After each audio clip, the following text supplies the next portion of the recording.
All right, so you see how that rod is at an angle?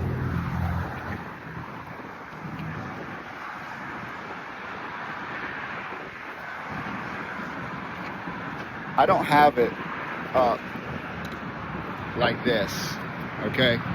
That's how you lose a rod, for sure, every time. Lean the rod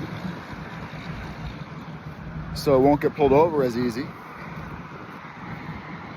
And then have your drag set properly. You don't want it too loose like that, because then every fish will just take your bait and it won't get hooked. So tighten it enough